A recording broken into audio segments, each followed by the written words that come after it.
En esta mañana son las 12 de la mañana en punto y bueno, no, son las 12:10 por ahí. Yo lo pongo a las 12 porque así controlo un poquito la hora. Vamos a hablar sobre la segunda parte quizás del mensaje que estuvimos dando el domingo pasado. El Rey ya viene. ¡Wow! ¿Quién lo cree? El Rey ya viene, aleluya. Apocalipsis, capítulo 22, 20 y 21. Fíjense si es importante que la Biblia termina. Wow. La palabra de Dios termina con una promesa del mismísimo Señor Jesús, cuando Él trajo la revelación del Apocalipsis en la isla de Patmos. Y allí le entregó todo ese libro del Apocalipsis. Apocalipsis significa en griego revelación. Toda aquella revelación de los tiempos del fin. Es un libro que habla especialmente sobre los acontecimientos del tiempo del fin. Después de Apocalipsis ya no hay ningún libro en autoridad que se pueda poner a la par de la Biblia. La Biblia se cerró en el Apocalipsis, ya no hay más libros. ¿Se han escrito más libros? Sí. ¿Libros buenos? Sí. ¿Enseñanzas buenas? Sí. ¿Libros de hombres que tienen ministerio? Sí, pero ninguno comparable a la autoridad espiritual que tiene la Santa Biblia. Ahí se cerró. Con este versículo se cierra la palabra de Dios, ¿vale? Y dice así los dos últimos versículos de la Biblia, porque el último del todo es simplemente la despedida de Juan. Dice así: el que da testimonio de estas cosas, wow, el que da testimonio de estas cosas, dice. ¿Quién está dando testimonio de estas cosas? ¿Quién está hablando con Juan en la isla de Patmos? Jesús, el Hijo de Dios.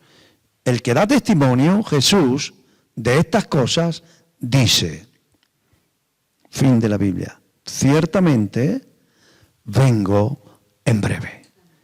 Amén. En hebreo, Jesús hablaba arameo, la lengua madre del hebreo, y en hebreo, amén. Nos han enseñado que amén es así sea, y no es eso exactamente, es así será.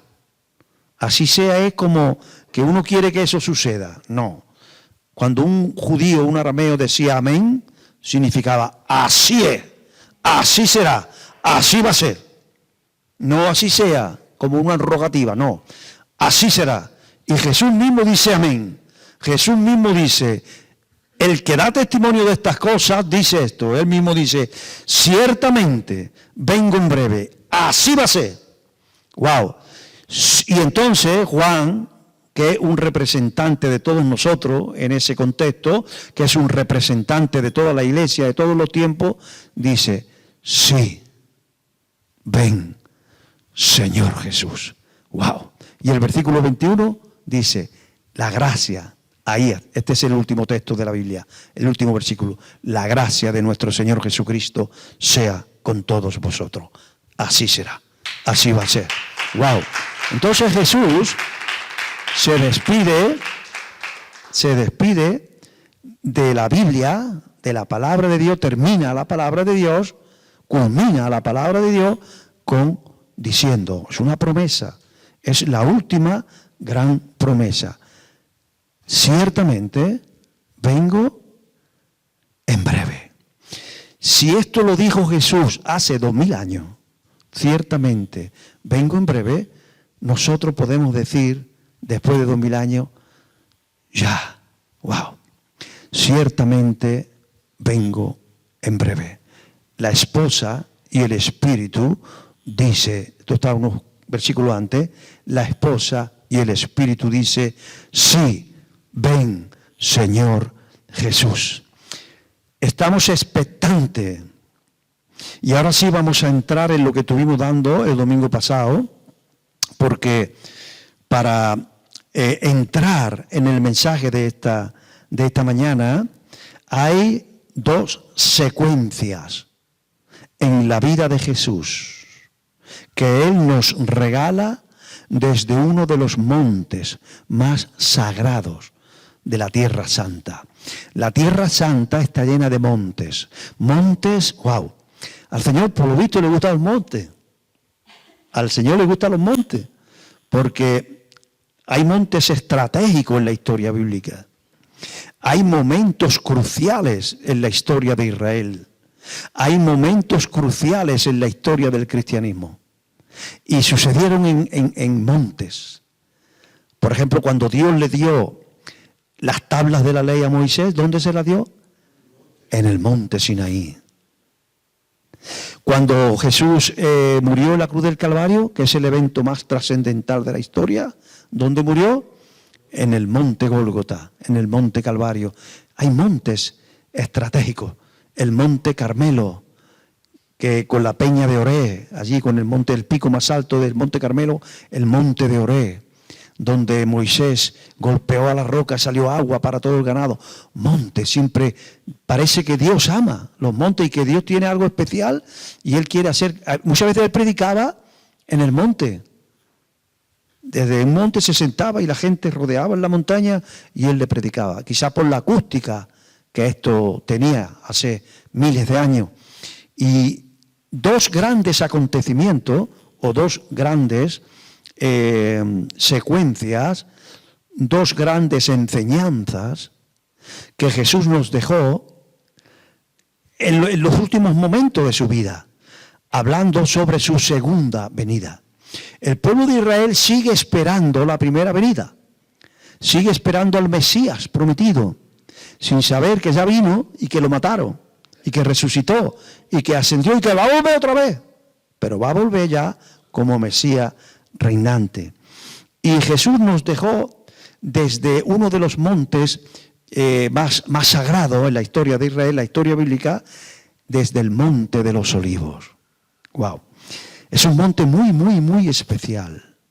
Y en las entrañas de este monte había un huerto, el huerto de los olivos, llamado el huerto de Getsemaní. Y ahí Jesús se encerraba siempre a orar cuando estaba en Jerusalén.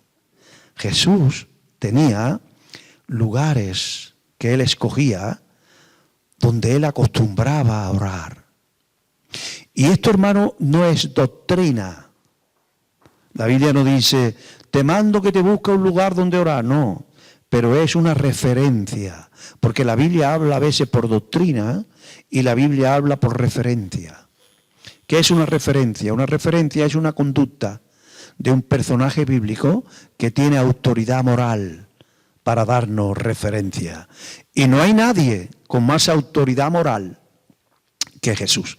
Ustedes saben que hay tres tipos de autoridades: la autoridad legal, la autoridad moral y la autoridad militar. Pues Jesús tenía las tres y nadie al nivel de Él. Y Él, que tiene toda la autoridad moral, nos enseñó una estrategia. Esto es como un paréntesis, ¿vale? Como una estrategia para tener una vida de oración saludable. Y es acostumbrar a tener ciertos lugares donde usted se acostumbre a ir a orar. No porque estos lugares tengan nada especial, pero sí tienen algo especial para usted. Y cuando usted se acostumbra, pues cada vez que entra a ese lugar, su ser se alinea para entrar en oración. ¿Qué lugar puede ser? Cualquiera, según su circunstancia. Hay gente que le gusta subirse al coche, se va lejos y allí en el coche solo es su lugar de oración. Otros se les gustan irse a su dormitorio. Otros tienen un lugarcito pequeño allí en su casa, una habitación pequeña y allí ora. Otros les gustan ir caminando y orando.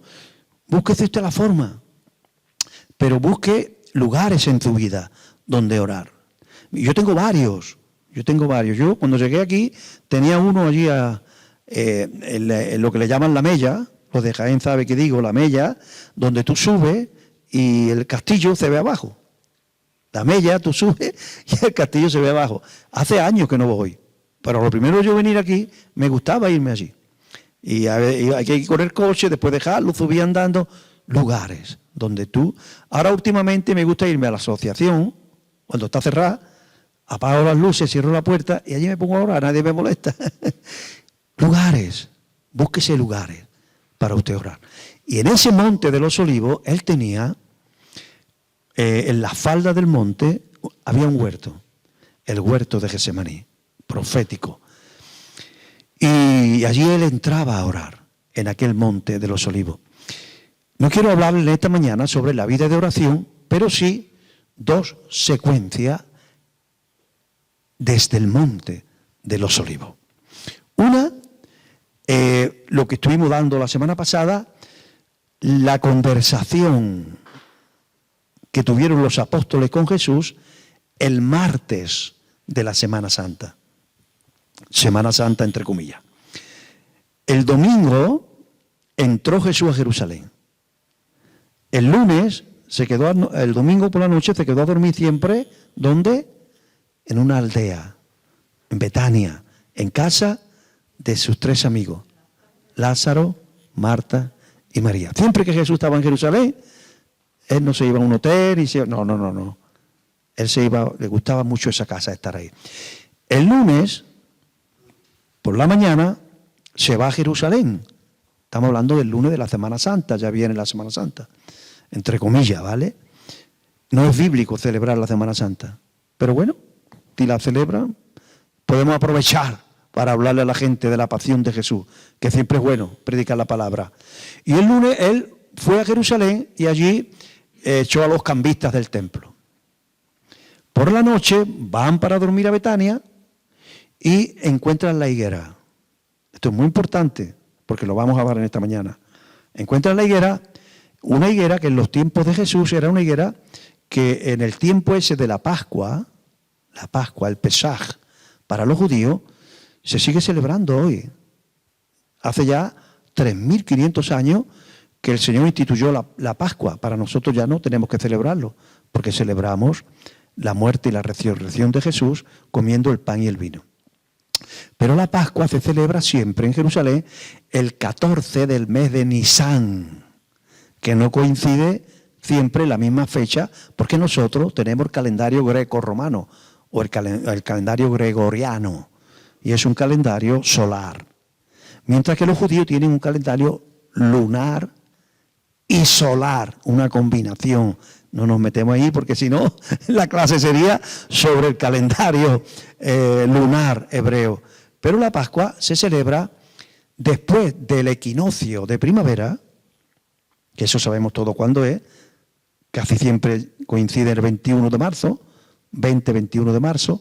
El equinoccio es, le llaman el equinoccio de la primavera, es cuando va a entrar lo que llamamos la primavera y es el día perfecto en que la luz del día y la luz de la noche son iguales, los mismos minutos. El día está dividido en 24 horas, pues 12 horas exactas de día, 12 horas exactas de oscuridad, 12 horas de luz, 12 horas de oscuridad. Ese es el equinoccio de primavera.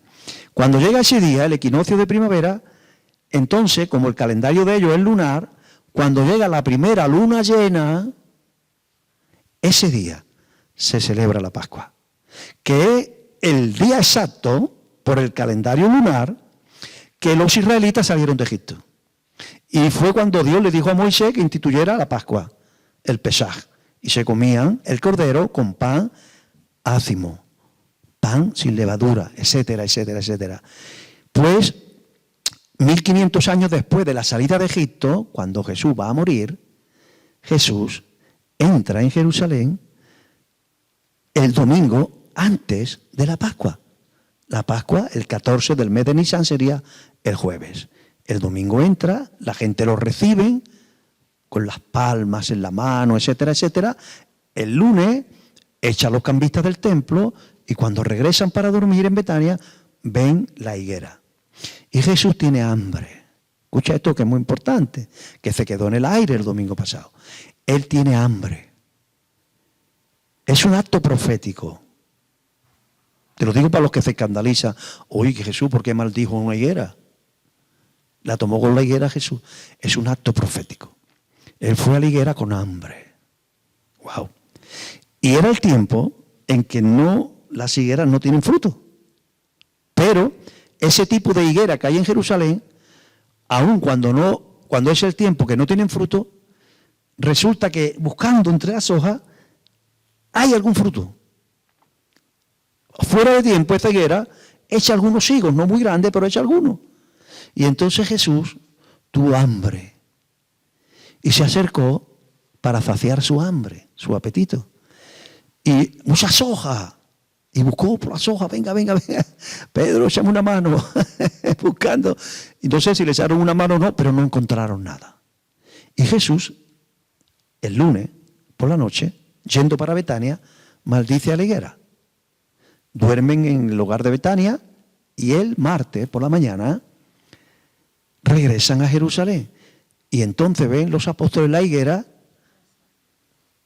seca desde sus raíces. Maestro, mira la higuera que maldijiste ayer, se ha secado, pero no se ha secado de cualquier manera, de las raíces, seca desde sus raíces.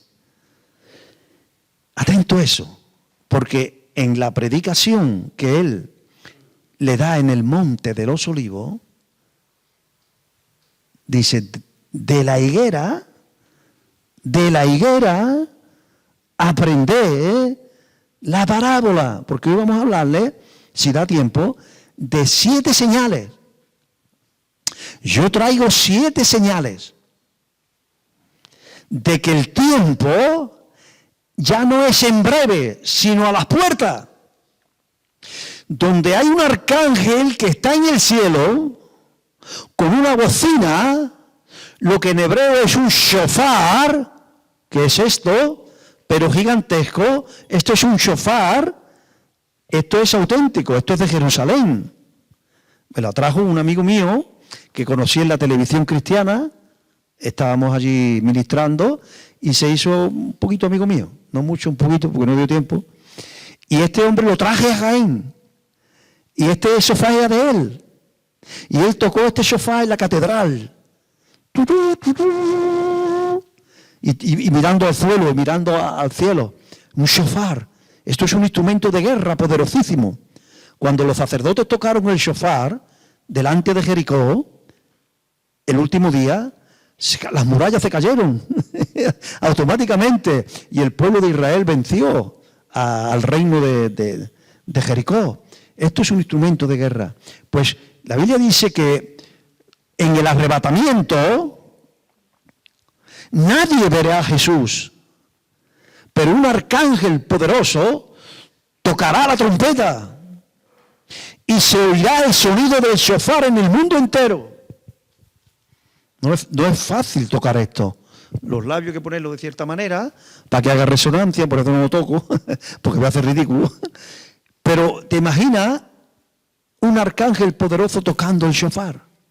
Pues dice que el shofar sonará la trompeta y entonces con el sonido de la trompeta, que va a ser en milésima, los muertos en Cristo resucitarán y nosotros los vivos nos vamos con Él, la iglesia preparada, la iglesia madura, para estar con Él en la boda del Cordero, mientras que aquí se queda la gente en la gran tribulación. Entonces Jesús, contestando la pregunta de uno de los apóstoles que le dijo, mira qué piedras, mira qué edificio. Y entonces Jesús aprovecha y le da el capítulo 24 y 25 de Mateo, donde está el último sermón. Jesús estaba en el Monte de los Olivos.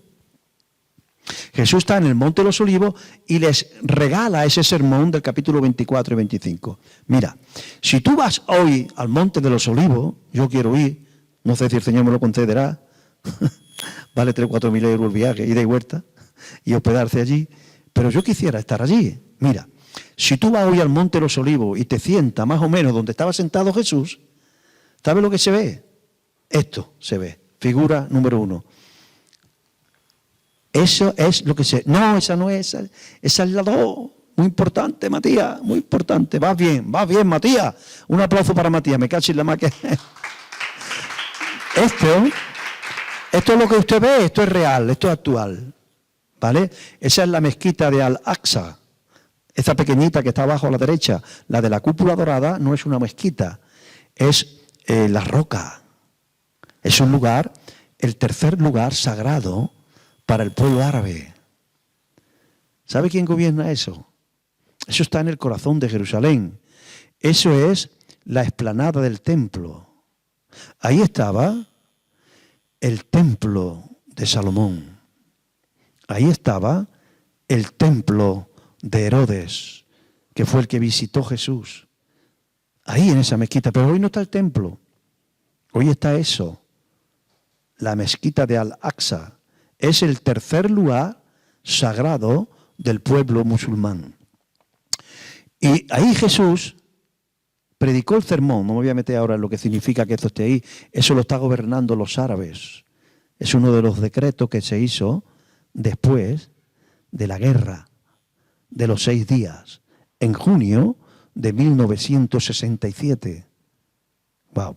Porque esa es la segunda señal de la que yo quiero hablarte, de que Jesús está en la puerta. A las puertas, dice la Biblia. Que Jesús, el que dijo hace 2000 años, he aquí vengo en breve, ahora está a las puertas. Y eso es lo que usted va a ver si va al Monte de los Olivos. Pero si usted se pone en esa misma situación, en esa misma sentado en esa misma sitio para desde ahí, en esas coordenadas, mirar hacia ahí, lo que vio Jesús no era eso. Lo que vio Jesús es esto. Figura número 2, eso. Ese es el templo de Herodes, que construyó Herodes. Hizo muchas cosas malas, pero eso lo hizo bien. Ese templo lo construyó Herodes, porque el de Salomón quedó en la ruina. Y eso es lo que estaba viendo Jesús. Eso es una foto, entre comillas, desde el Monte de los Olivos. Y ahí, en ese lugar tan sagrado, es donde Jesús le da el precioso sermón del capítulo 24 y capítulo 25, donde dice de las cosas que van a suceder y de la advertencia. Él termina con una advertencia a la iglesia. La advertencia que da, primero que nada, a las personas que tienen autoridad en la iglesia. Y le dice, ay de aquel siervo infiel, imprudente, el cual yo puse en autoridad en mi pueblo, y comenzara a golpear y a maltratar a sus consiervos, y no le da la comida a su tiempo, y no los atiende como yo le he ordenado que lo haga. Ay de la persona que cuando yo venga los vea ejerciendo mal la autoridad. La segunda advertencia se la da a las vírgenes, que ahí entramos todos, mismo nivel, las vírgenes prudentes y las vírgenes insensatas. La tercera advertencia se la da a los cristianos que han recibido talento, y todos hemos recibido talento. Y la advertencia es, hay de aquello que cuando yo venga, el talento que yo le he dado, los talentos que yo le he dado, lo esconda. Es una advertencia. Que el diablo quiere que tú escondas tu talento. Pero el Señor te va a pedir cuenta. Cuando el Señor venga nos pedirá cuenta. Y a Laura no le va a pedir cuenta por los talentos que me ha dado a mí. A Laura no le va a decir, fuiste pastora. No, porque eso se lo digo a Lidia. Pero Laura tiene talentos que ninguna otra persona aquí los tiene. Y Pilar tiene talentos que nadie tiene. Samara tiene talentos que nadie tiene. A lo mejor 1, a lo mejor 3, a lo mejor 5, a lo mejor 7. Porque el Señor decide cuántos te da y cuáles te da. ¿Conforme a qué? A la capacidad. Él sabe la capacidad que tú tienes. Y no te da algo que te desborde y te haga daño. Pero Él te va a pedir cuenta de esos talentos. Así termina el capítulo 25, con esas 4 advertencias. La cuarta, la última, es de aquello que le dan más importancia al carisma que al carácter. Aquellos que no cuidan el fruto del Espíritu, sino los dones del Espíritu. Porque el Señor te da don, pero el don no es un fin. El don es un medio para alcanzar un fin. ¿Sabes cuál es el fin? Que tú como persona sea transformada a la imagen de la persona de Cristo. Ese es el fin. Ser paciente, ser benigno, ser bueno, ser tolerante, ser amoroso en el trato con los demás, ser un buen hijo, ser un buen esposo, ser una buena esposa, ser un buen amigo. Ese es el fin que Dios persigue, no ser un buen predicador. Ser un buen predicador es un medio para que yo, que soy predicador, y los que me escuchan, podamos alcanzar el fin, que el fin es que cada vez seamos más parecidos a nuestra personalidad, a la personalidad de Cristo. Con eso termina el capítulo 25. Pero la semana pasada dijimos que vamos a hablar de algunas señales. Porque ¿cuándo vendrá el Señor? Empleo una metáfora. ¿Cuándo vendrá? Como ladrón en la noche. ¿Qué significa esto? Que vendrá cuando nadie se lo espera. Él vendrá, se lleva a la iglesia como ladrón en la noche. Y todo sucederá en un abrir y cerrar de ojos. Lo cual me dice a mí que no hay tiempo. Cuando suene la bocina, no te prepares porque no te va a dar tiempo. Si estás preparado, te vas. Si no estás preparado, te quedas. Porque el mensaje de 24 y 25 de Mateo es: estás pues preparado. Eso se repite una y otra vez. Porque no sabéis. ¿Qué es lo que no sabéis? Ni el día ni la hora en que el Hijo del Hombre ha de venir. Pero sí, dice Jesús, te mando unas señales. Cuando veáis que todas estas señales se están cumpliendo, sabed que estoy a la puerta. Entonces, el Señor nos dijo que no sabríamos el día ni la hora, pero sí sabríamos si está a las puertas o no. ¿Cómo sé yo si Jesús ya está a las puertas o no? Porque si yo no sé si está a las puertas o no, no lo hubiese dejado en su palabra. Por lo tanto, el que yo sepa si está a las puertas o no, está en su palabra. Y yo puedo decir, puedo verlo, puedo saberlo. ¿Cómo? Porque tengo que estar atento ¿a qué? A las señales. Entonces, ¿queréis venir conmigo a las señales? Mira, hay muchas señales. De hecho, si quieres, si te gusta el tema, después me manda un WhatsApp y yo te mando 3 enlaces de 3 vídeos nuestros que habla sobre la venida de Cristo. Uno es señales de su venida, otro es prepárate, Cristo viene, etcétera, etcétera. Hay varios vídeos nuestros y hay otros grandes hombres y mujeres de Dios que hablan de este tema fenomenalmente. Hay un libro de Gigi Ávila, Señales de su venida, te lo recomiendo, no sé si está en audio, pero en el libro sí. O sea, hay ministerios que te pueden enriquecer en este tema. Te animo a que te enriquezca. Ya sabéis que el conocimiento es luz, la enseñanza es luz. El proverbio dice que la palabra es una lámpara y la enseñanza de esa palabra es luz. Por lo tanto, si te gusta el tema, es tremendo. Y muy poca gente ha sabido hablarnos tan bien y tan claro de las señales que nos dicen que Cristo viene, como Gigi Ávila, que es uno de los grandes ministerios del siglo XX. Ya partió con el Señor. Estuvo aquí en Jaén, año 87. Yo no pastoreaba aquí. Yo vendría en el 93, 6 años después. Pero yo vine. Yo vine con Lidia y con un niño así, chiquitito, que tenía 1 año y medio. ¿Quién era? El Ismael. Y venimos los 3 en la Plaza Toro. Entonces te recomiendo que te metas y escuches predicaciones de la venida de Cristo de Gigi Ávila. Pero hoy te va a conformar con Rafael Reyes. Es que lo que hay. Entonces, tengo 7 señales de que Él viene.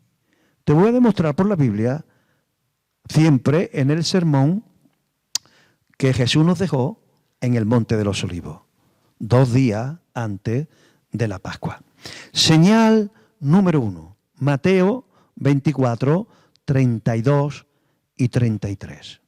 Mira lo que dice. Dice, Estaba allí y le estaban preguntando por las señales. ¿Qué señal habrá de tu venida? Recuerde, todo 24 y 25 es la respuesta a una pregunta. Una pregunta que le hacen los apóstoles. Porque resulta que fue algo que provocó, yo pienso que provocó el Espíritu Santo. El Espíritu Santo provocó una pregunta en ellos y le dijo, maestro, mira qué piedra, mira qué edificio, mira qué templo, mira qué palacio. Porque desde allí se veía todos los grandes edificios, entre ellos el templo que acabamos de ver. Y Jesús le dice, ¿veis todo esto? De cierto os digo que no quedará piedra sobre piedra que no sea destruida. Entonces ellos le provocan una respuesta y él se deja provocar. Ellos le dicen, Señor, dinos.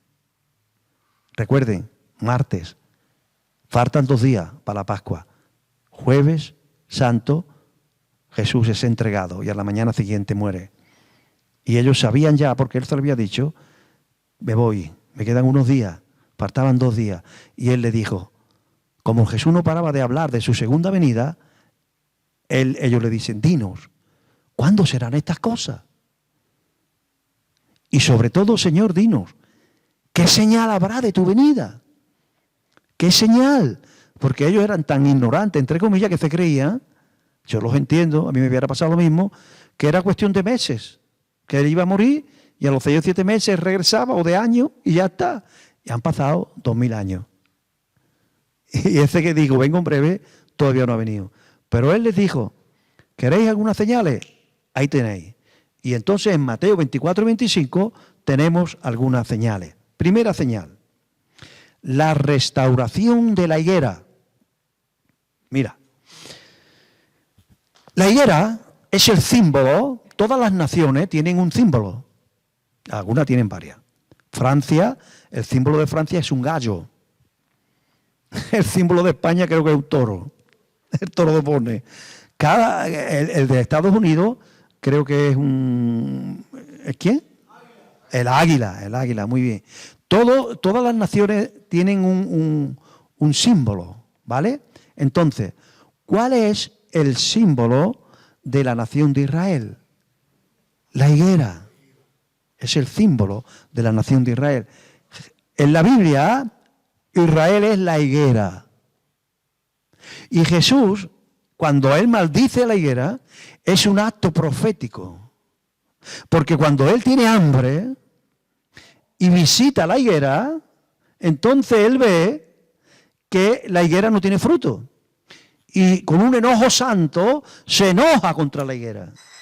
Jesús visitó a Israel.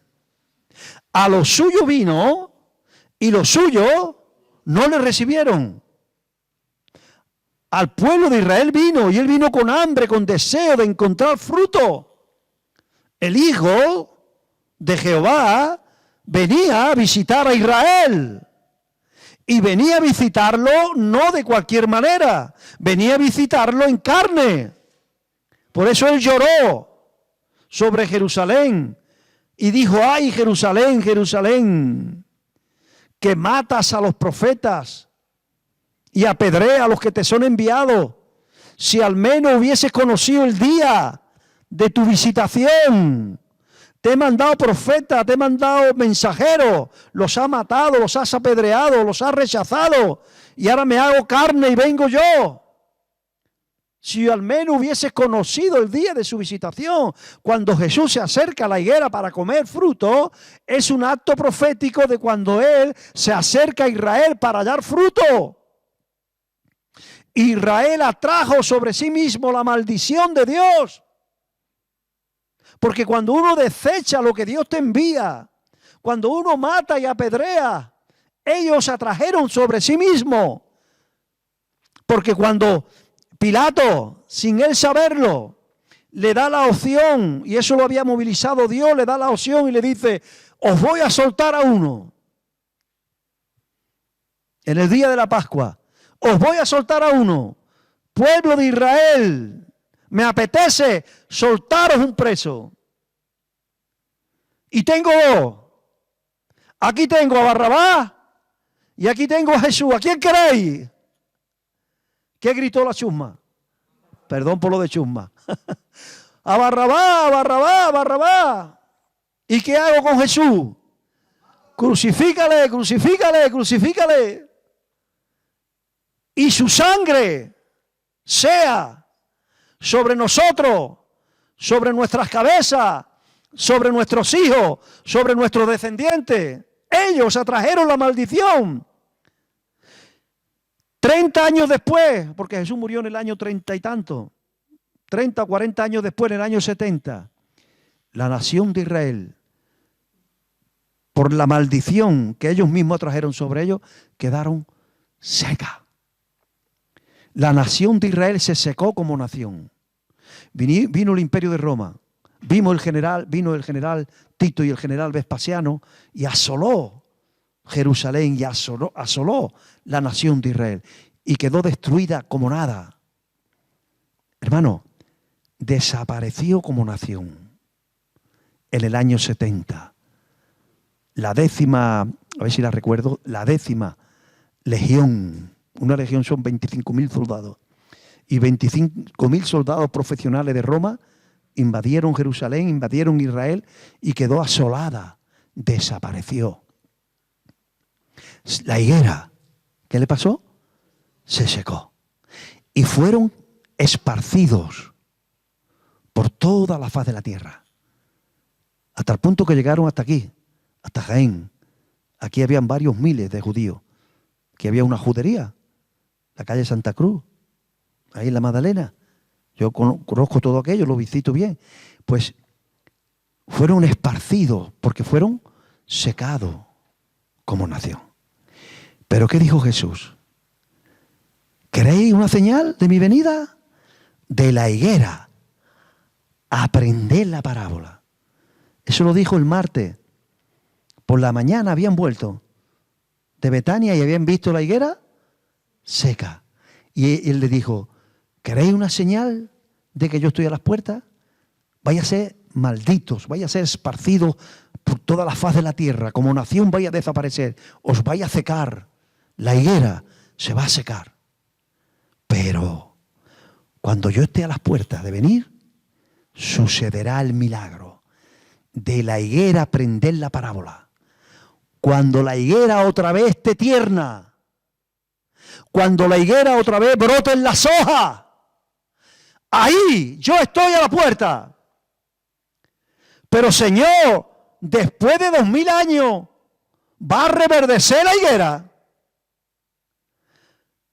Y de esta profecía pasó 1 año, 2, 100, 200, 500, 1000, casi 2000 años. Pero año 1948, después de la guerra mundial, de la Segunda Guerra Mundial, 4 años después de la Segunda Guerra Mundial, sin saber por qué, la Organización de Naciones Unidas se une y dicen, el fascismo de Hitler, el nazismo de Hitler ha matado 6 millones de judíos. Vamos a restaurar la nación de Israel. Vamos a consolar a la nación de Israel. Todas las naciones del mundo se organizan y sucede algo sin parangón en la historia. Vamos a dar algo por Israel. Y dice uno, ¿y por qué no le damos una tierra? Para que vuelvan a ser nación. Y dice otro, ¿y cuál mejor que la suya? ¡Wow! Y 2000 años después se empiezan a organizar las Naciones Unidas y le dan Palestina, la Tierra Santa. Y en el verano de 1948, la higuera, ¿cómo estaba? Y dice, ¡pah! Hermano, yo no sé si usted entiende lo que yo te estoy diciendo, pero esto no lo ha hecho ninguna nación del mundo en la historia de la humanidad. Ninguna nación desaparecida, después de 2000 años de estar desaparecida como nación, ha resurgido. Porque la profecía que pegó Jesús en el Monte de los Olivos hace 2000 años se cumplió. Cuando veáis que la higuera está verde de nuevo, ¿sabéis? Que yo estoy a la puerta. Y esto sucedió en el año 1948. hace 75 años. Y Jesús dice, de cierto os digo, que no pasará esa generación hasta que todo esto acontezca. ¡Wow! Si eso pasó hace 75 años, ahora en mayo, después de 2000 años, una nación maldita, desaparecida, y de pronto reverdece como nación, misma bandera, misma moneda, mismo idioma. ¡Wow! Es imposible, hermano. Solamente era hecho. ¿Te imaginas que ahora de pronto resurgiera el Imperio Romano? Es imposible. Ya el Imperio Romano desapareció. ¿Te imaginas? Pues la nación de Israel reverdeció en verano de 1948. Ahora, esta es la primera señal. Te voy a dar la segunda señal. La segunda señal, mira, porque resulta que cuando le dan la tierra de Israel a los israelitas, allí había gente. ¿Quiénes estaban allí? Los palestinos. ¿Sabes qué son los palestinos? ¿Sabes quién son? Los filisteos. Los descendientes directos de los filisteos. Estaban allí, pero no como nación. Porque antes de ser de los filisteos ya eran de los hijos de Israel, que se fueron en el año 70. Y ellos estaban allí, no organizados como nación, pero bueno, como tribus nómadas, y por ahí estaban, por la tierra de Canaán. Y entonces, la Organización de Naciones Unidas dice, bueno, para que no haya jaleo, que acabamos de salir de una guerra, vamos a repartirle las tierras. Y entonces le dan la tierra de Israel a Israel, pero territorios, ciertos territorios, se lo dan a los palestinos. Y entre esos territorios, no te voy a decir ahora qué territorio le dieron a los palestinos, qué territorio le dieron a Israel, ni yo me estoy metiendo políticamente en esto, pero sí decirte que Jerusalén, la capital, no se la dieron a los israelitas. ¿A qué se la dieron? A los palestinos. Ahora, ¿qué decía la otra señal? Lucas 21:24, mira, para que entienda. Lucas 21:24 dice, Jesús está hablando en el huerto de los olivos.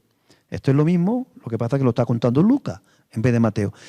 Y caerán a filo de espada y serán llevados cautivos a todas las naciones, lo que te hablaba antes. Y Jerusalén será, ¿qué? ¿Qué significa hollada? Pisoteada, pisada, habitada. Jerusalén será habitada, pisoteada, pisada, hollada por los no judíos hasta que se cumpla el tiempo de los judíos. ¿Cuál es el tiempo de los judíos? Perdón, hasta que se cumpla el tiempo de los gentiles. ¿Cuál es el tiempo de los gentiles? El tiempo de los gentiles es el tiempo en que el Dios de Israel le ha dado la bendición que ellos despreciaron a los gentiles. Decir el tiempo de los gentiles es decir el tiempo de la iglesia. Entonces la profecía que decía que Jerusalén sería habitada, hollada, pisoteada por los no judíos hasta que llegue el tiempo del fin de los gentiles, hasta que la iglesia sea arrebatada. Entonces en el 1948 Jerusalén estaba ¿qué? Pisada todavía por los no judíos, porque le habían dado Jerusalén ¿a quién? A los filisteos. 48, 1948, 49, 50, 51, 1960, yo ya tenía 2 años, 1961, 62, 63, y hay un conflicto. Hay la primera guerra árabe-israelí, hasta que en el 1967, yo ya tenía 9 años, y hacía 19 años que Jerusalén había reverdecido como higuera, hay un conflicto entre los palestinos y los judíos. Y ese conflicto de disputa por tierra se transforma en una guerra. Junio de 1967. 1967. Y se juntan millones de árabes contra muy poquitos judíos. Y los árabes habían dicho, vamos a echar a Israel otra vez de la tierra prometida. Y estalla una guerra. La primera guerra árabe-israelí, 1967. Yo me acuerdo de esos telediarios. ¿Y saben qué pasó? Que Dios, wow, bajó y defendió a su pueblo. Y en una guerra de 20-1, 20 árabes contra un judío, en 7 días, fue una guerra relámpago, fulminante, la guerra de los 7 días. Yo de niño me acordaba de esta guerra, que lo decía el telediario y nos reíamos. Ha durado una guerra 7 días. Uy, la de España tardó 3 años. 7 días. Y en 7 días conquistó Israel muchísimas más tierras de las que ellos pretendían. Y sobre todo, el ejército de Israel reconquistó la ciudad de Jerusalén. ¡Wow! ¡Wow! Y hoy en día, si usted va a Jerusalén, vamos juntos si usted quiere, me paga el viaje, o si yo tengo dinero, te lo pago yo. Si vamos a Israel y visitamos Jerusalén, está en manos de los judíos. Es una ciudad, otra vez, santa. Lo único que queda es que la capital de Israel, que ahora mismo es Tel Aviv, deje de ser Tel Aviv y sea Jerusalén. Pero ya pertenece a Israel. Excepto, figura número 1, excepto la tierra, el perímetro, la explanada donde estaba el lugar santo, el lugar santísimo y el atrio, donde estaba el templo de Dios. Que ese lugar, que es ese, que ustedes ven ahí, todavía está en manos de los filisteos, de los palestinos. Pero el resto de Jerusalén, por fin, ya no está hollada. Ahora está habitada por los descendientes de Abraham. Entonces, la reconquista de Jerusalén en el año 1967 me habla de la segunda gran señal. Porque ¿qué dice la profecía? Que Jerusalén sería pisoteada por los no judíos hasta que se termine el tiempo de la iglesia. Y esto ya sucedió hace ahora 55 años. Entonces, si hace 55 años esa señal me dice que ya se está cumpliendo el tiempo de la iglesia, me está diciendo, hermano, que el Señor viene en cualquier momento. Y que usted y yo, que es la parte práctica del mensaje, tenemos que estar preparados. Porque no te va a dar tiempo a estar preparado.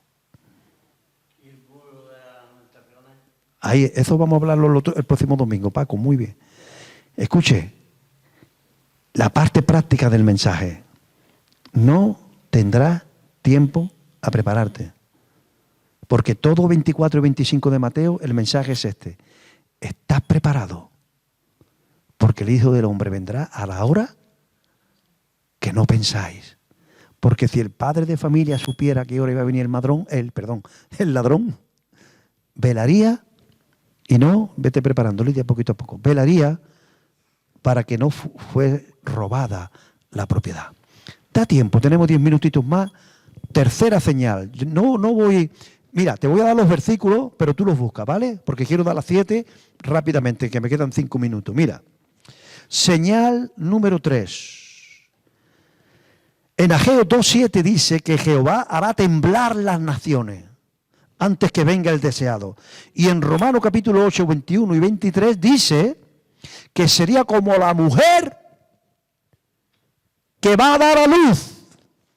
En Ageo nos dice que una de las señales de los últimos tiempos es que habría terremoto como nunca antes.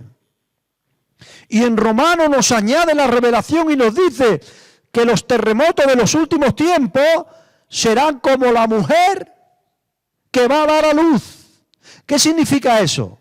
Que una mujer cuando va a dar a luz, yo lo supe por 3 veces, no 4, por nuestros 4 hijos. Primero, es una parábola de Romano y de Ageo. Primero, la mujer siente un pequeño calambre, que yo no lo he sentido, pero que es lo que me dice Lidia. Un calambre que le llaman, pero muy suave. Al rato, tiempo, no sé cuántos minutos, dice, otra vez Rafa, otro calambre, pero es muy suave. Y cada vez las contracciones son más intensas y más fuertes. Hasta que está en el paritorio. ¡Ay, ay, ay! Pues así serían los movimientos sísmicos de los últimos tiempos. Y yo he mirado estadística, hermano. Cada 2 minutos hay un terremoto en la Tierra. Cada vez más fuerte, más intenso. Porque Romano dice, no me da tiempo los versículos, Romano dice que sería como la mujer encinta, donde la tierra está gimiendo con dolores de parto, esperando la adopción y la restauración de todas las cosas. Cada vez que tú ves en la tele otro terremoto y otro en diferentes lugares, erguidos, levantad vuestras cabezas, porque eso lo que está diciendo es que el Rey ya viene, que Él viene pronto y no te podrás preparar, tienes que vivir preparado. Wow.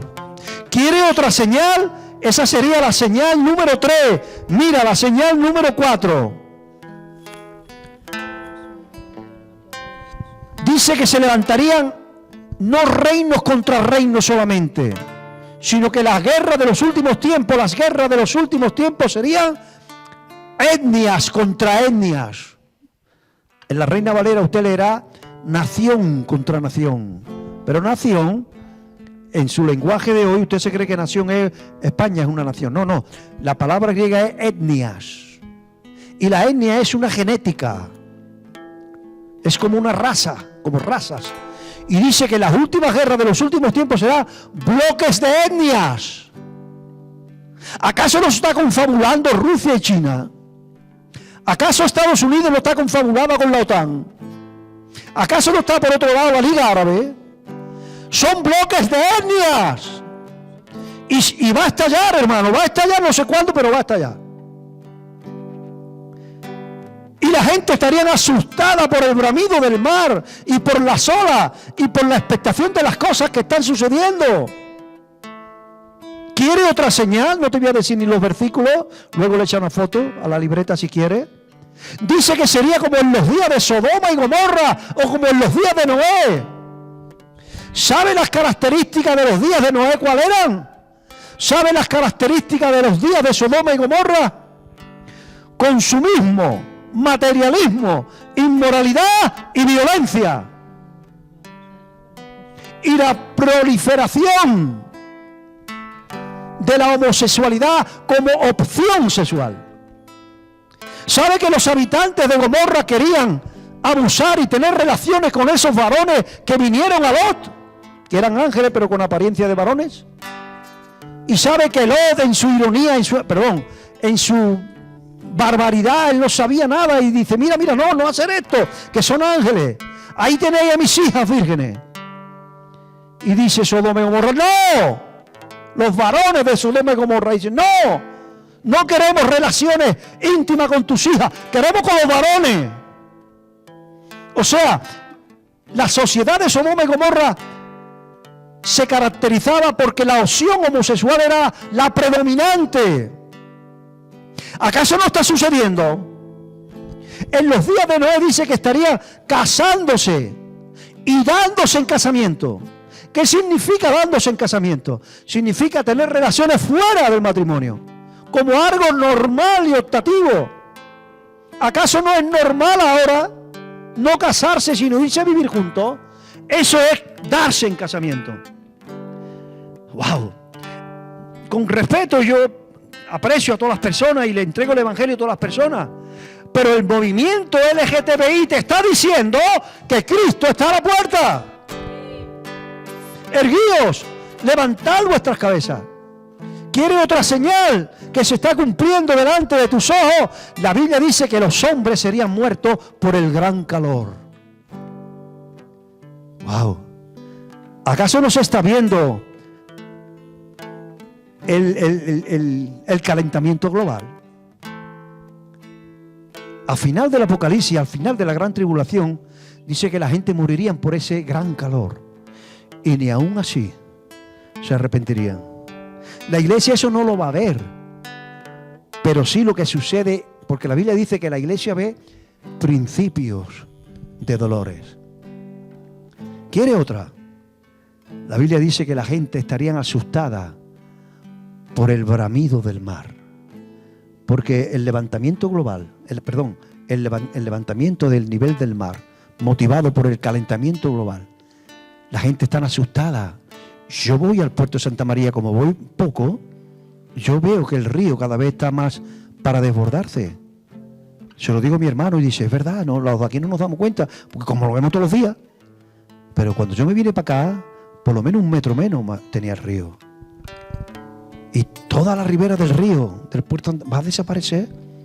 Y montones de islas, porque la gente está asustada. Mar de la Grana, el año pasado, hubo un desbordamiento del río. Salió en las noticias, una playa de mi tierra. ¿Por qué? Porque la gente estaría asustada por el bramido del mar. Póngase de pie, que vamos a terminar cantando esta canción. Para que usted se prepare. Wow. 5 minutos y nos vamos.